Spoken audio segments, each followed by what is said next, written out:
Hi everyone! Today we're going to be talking about the differences between ENTJ and ENFJ. This is basically a video that continues the series that I started a while ago with respect to comparing different MBTI types. So far we have talked about INFJ and INTJ, ISTP and INTP, ENFP and ESFP, INTP and INFJ, ISFP and INFP, and many more. So feel free to check those out if you're interested and haven't seen them before. And today we will look at the differences between ENTJ and ENFJ by comparing cognitive functions, also temperaments, and also some other personal observations that I've had throughout time. So all about that in the next few minutes. If you haven't already, please don't forget to like and subscribe, and let's dive in. Okay, so generally speaking, from a very simplistic, basic point of view, we will notice that ENTJ and ENFJ are quite similar. They have 3 out of 4 letters in common. They also have 2 out of the 4 main cognitive functions in common, in the same positions, in the same archetypes. And they also have the same interaction style, according to Linda Burns' interaction style model. So there are quite a few things that these types have in common. And I've noticed that particularly in the corporate world, in like management contexts, sometimes ENFJs are confused for ENTJs and the other way around. So I would like to dig a little bit deeper into how these types are different from a more emotional processing point of view. So first, let's look at a very simplistic difference between feeling and thinking. A common misconception here is that people who have a preference for feeling are unable to make logical decisions, are irrational, are unable to think in a logical way. And that people who have a preference for thinking are unable to make decisions based on how they feel, or that they are unempathetic, or they're not kind, or they don't care about others, which is not true. Anyone is able to do both things. It's more a matter of what comes more naturally, what we prefer, and what we trust more in ourselves, and what we tend to do more often than not. So in this case, the ENFJ has a preference for feeling, more specifically, extroverted feeling. This means that the ENFJ in the decision-making process is more likely to take into account feeling-based information. But because this feeling is extroverted, and it's also the dominant or the hero function of the ENFJ, the tendency is to focus more on social input. So for example, making decisions based on what is valued by the group, what is important to the group, how other people feel about things, what other people consider to be important, what society considers to be important. And like I mentioned in last week's video when I talked about INFJs, Carl Jung wrote a really awesome thing in his Psychological Types book. And he said that extroverted feeling types, if it wasn't for them, then we would not be able to do things like gathering around for a social cause, going to the concert and having fun together as a group, going to the church and enjoying our time together. And of course, this is a slight exaggeration, but the idea is that extroverted feeling is very much connected to what the group values on a more, let's say, emotional level. What's important, what makes people connect with each other.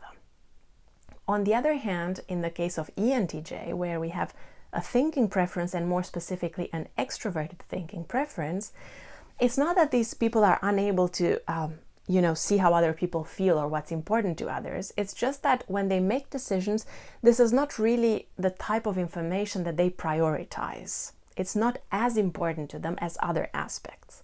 And the aspects that are indeed more important to them are things related to what makes sense externally. So for example, what are some decisions or some actions that I or we can take so that the group can benefit on a more practical, pragmatic level?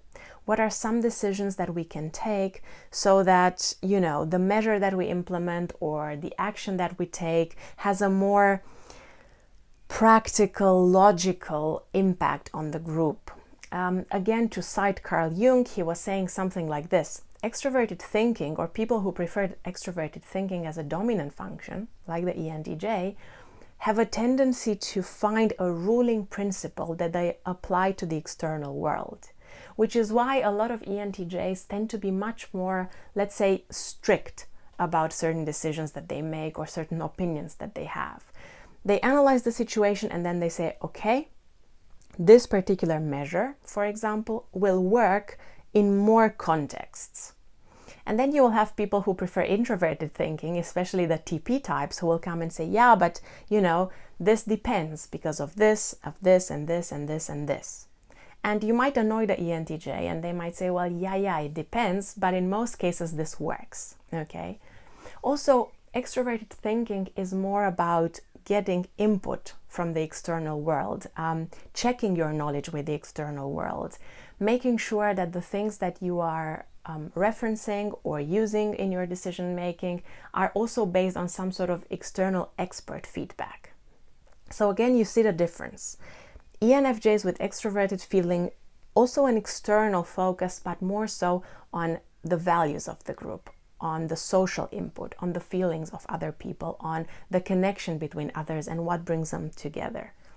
Extroverted thinking, in the case of ENTJ, more focused on external things that make sense, ruling principles that can be applied in a more pragmatic fashion, expert input, and validation of one's knowledge.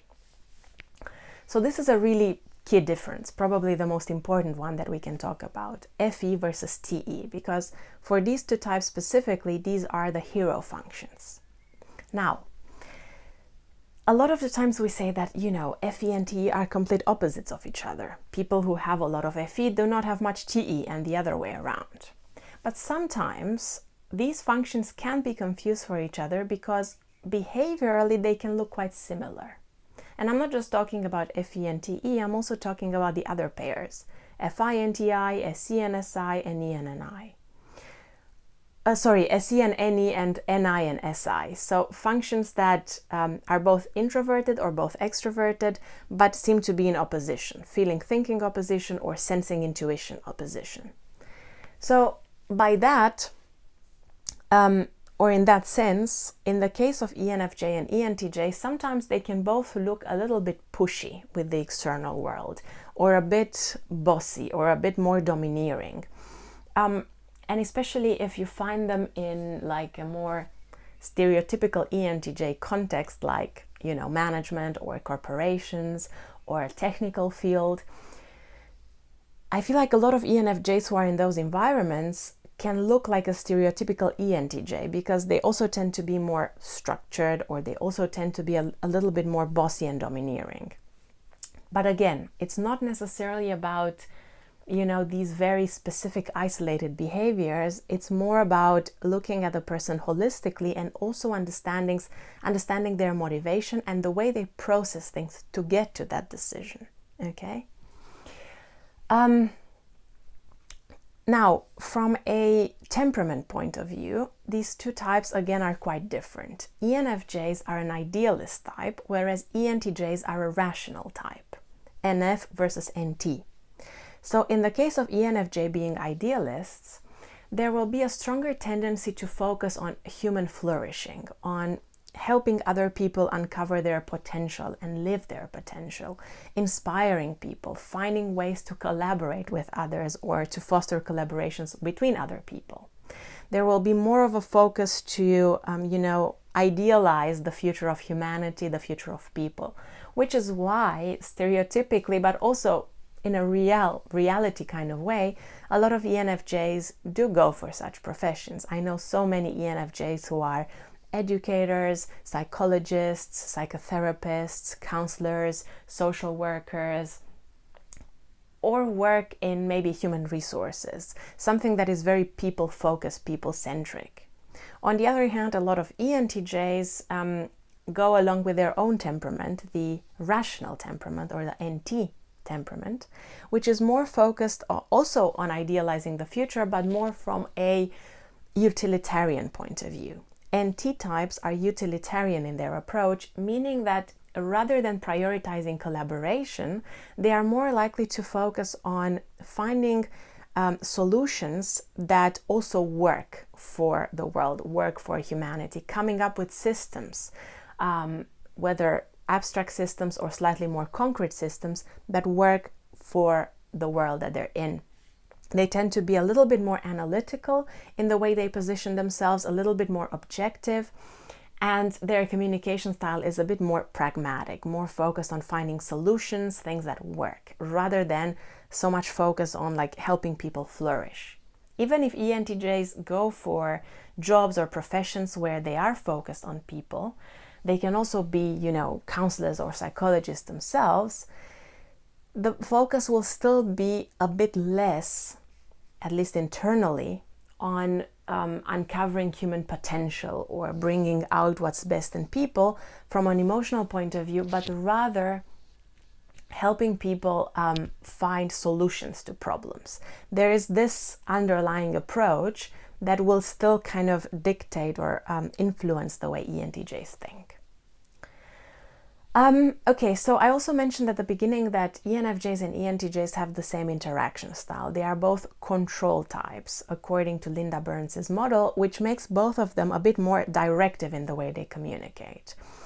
So ENFJs, contrary to popular belief, are not always these, flower power, sweet, caring people. I mean, they are that too, but they can also be quite domineering, quite good at being in charge, and sometimes have a more directive way of communicating with others as well.